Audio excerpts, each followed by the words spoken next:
Hello friends, welcome to Defence Matrix. तो एक news निकलकर सामने आ रही है जो कि काफ़ी ज़्यादा इंटरेस्टिंग है। तो भारत शक्ति द्वारा ये रिपोर्ट किया जा रहा है कि इंडियन एयरफोर्स तैयारी कर रही है करीबन 40 के आसपास रफाल प्लेटफॉर्म को प्रिक्योर करने की, और ये गवर्नमेंट टू गवर्नमेंट डील के अंतर्गत हो सकता है।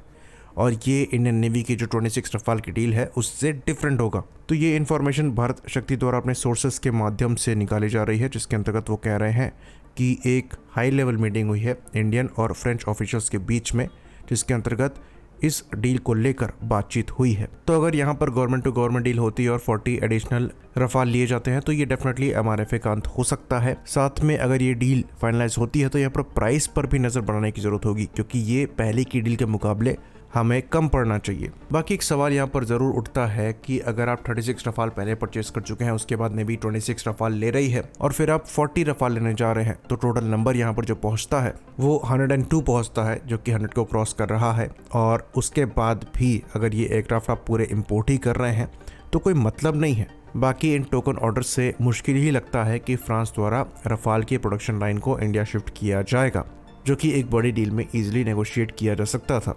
तो ये एक काफ़ी इंटरेस्टिंग न्यूज़ निकलकर सामने आई है और हमारे हिसाब से इसका कोई सेंस बनता नहीं है, क्योंकि 40 एयरक्राफ्ट में आप ज़्यादा से ज़्यादा 2 और स्क्वाड्रन फॉर्म कर लेंगे।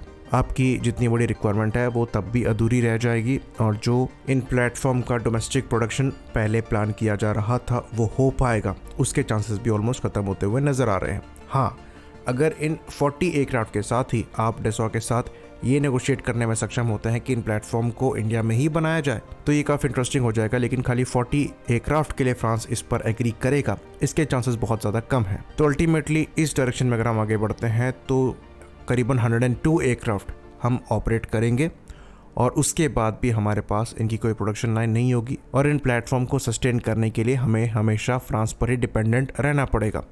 मिराज का जो केस है ये क्लासिक एग्जाम्पल है। आज भी हम सेकेंड हैंड मिराज 2000 फ्रांस से खरीद रहे हैं ताकि उनके पार्ट्स को यूज कर सके अपनी फ्लीट को एयरबोर्न रखने के लिए, और अगर यही चलता रहा तो रफाल के साथ भी ऐसा हो सकता है। तो हमारा पर्सनली यहाँ पर ये ओपिनियन है कि ये जो टोकन अमाउंट में हम डील करने वाले हैं इसका कोई सेंस बनता नहीं है। हमारी जो एक्चुअल में रिक्वायरमेंट है वो एक ज़्यादा बड़े नंबर की है, और अगर हम एक ज़्यादा बड़े नंबर के साथ आगे नहीं बढ़ते हैं तो बहुत मुश्किल होगा इन एयरक्राफ्ट की प्रोडक्शन लाइन को इंडिया शिफ्ट करने की डिमांड को सामने रखना। क्योंकि अगर हम प्रोडक्शन लाइन को इंडिया में लाते हैं तो लोकलाइजेशन का लेवल समय के साथ साथ बढ़ता रहता है। Su-30 MKI के केस में हमने ये देखा है।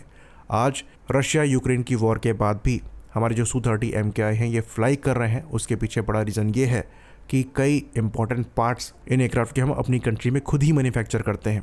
इवन जो जेट इंजन तक है उसमें भी अच्छा खासा लोकलाइजेशन हम अचीव करने में सक्षम रहे हैं। तो रफाल भी आने वाले 3 से 4 दशक तक इंडियन एयरफोर्स की सर्विस में रहेगा, और उसमें भी अच्छे खासे चांसेस हैं कि ये हमारा लास्ट इम्पोर्टेड प्लेटफॉर्म हो। तो अगर हम ये इस प्लेटफॉर्म के साथ इंश्योर करते हैं कि इसका सारा सपोर्ट हमारी कंट्री में ही मौजूद रहता सस्टेनमेंट के लिए, तो वो हमारे लिए ज़्यादा बेहतर रहता हमारे फ्यूचर के सेल्फ रिलायंट गोल को देखते हुए। लेकिन अगर ये टोकन अमाउंट के साथ हम आगे बढ़ते हैं तो उस गोल को अचीव करने में यहाँ पर परेशानी आ सकती है। ऑल्दो रफाल को लेकर जो MRO फैसिलिटी है वो पहले ही इंडिया में खुल चुकी है, पर उस फैसिलिटी से आप फ्लीट सस्टेन लॉन्ग टर्म के लिए नहीं कर सकते। एयरक्राफ्ट को मेंटेन, रिपेयर और ओवरहॉल करने में तो आपको सहूलियत मिल जाएगी, पर पार्ट्स को लेकर आप OEM पर ही डिपेंडेंट रहेंगे, जो कि इस केस में फ्रांस है। और वो जब तक इन एयरक्राफ्ट को ऑपरेट करेंगे, उनका प्रोडक्शन ऑन रहेगा, तब तक आपको पार्ट्स का इशू नहीं आएगा। लेकिन जिस दिन फ्रांस ने डिसाइड कर लिया कि वो रफाल को रिटायर करके दूसरे प्लेटफॉर्म की तरफ आगे बढ़ना चाहते हैं, तो उसके बाद इंडिया को परेशानी हो सकती है। वहीं पर पहले जब बात चल रही थी कि हो सकता है इंडिया 114 रफाल को लेकर यहाँ पर बातचीत करे, तो इस चीज को हम काफी वेलकमिंग मान रहे थे, क्योंकि MRFA में क्लियरली लोकल प्रोडक्शन की डिमांड है। और क्योंकि ये प्लेटफॉर्म अब एयरफोर्स के बाद नेवी द्वारा ऑपरेट किया जा रहा था, तो इसका सेंस बन रहा था कि ये एयरक्राफ्ट इंडिया में प्रोड्यूस किए जाए और पूरी तरीके से इनको लोकलाइज करने की कोशिश करी जाए। लेकिन इस केस में जिसमें आप खाली 40 एयरक्राफ्ट की एडिशनल डिमांड कर रहे हैं ये चीज़, और इसके बाद अगर आप एयरक्राफ्ट को इंडियनाइज करना चाहते हैं तो वहाँ भी परेशानी आएगी। तो बेहतरी यहाँ पर यह हो कि फ्यूचर में रफाल को लेकर भी जो अपग्रेड पैकेज है उसको हम डोमेस्टिकली तैयार करें, जैसे कि Su-30 MKI के लिए हो रहा है, और वो लोकलाइजेशन जब ज़्यादा होगा तभी पॉसिबल होगा। वरना जैसे कि मिराज 2000 के अपग्रेड के लिए हमें फ्रांस के पास जाना पड़ा, वैसे ही फ्यूचर में भी केस होगा। हमारे हिसाब से अगर ये 40 एयरक्राफ्ट की डील को लेकर हम आगे बढ़ते हैं तो ये एक ब्लंडर हो सकता है। आई होप इन्फॉर्मेशन यहाँ पर क्लियर रही हो। इसी बात पर इस वीडियो को हम खत्म करेंगे। लाइक करिए, सब्सक्राइब करिए, जय हिंद।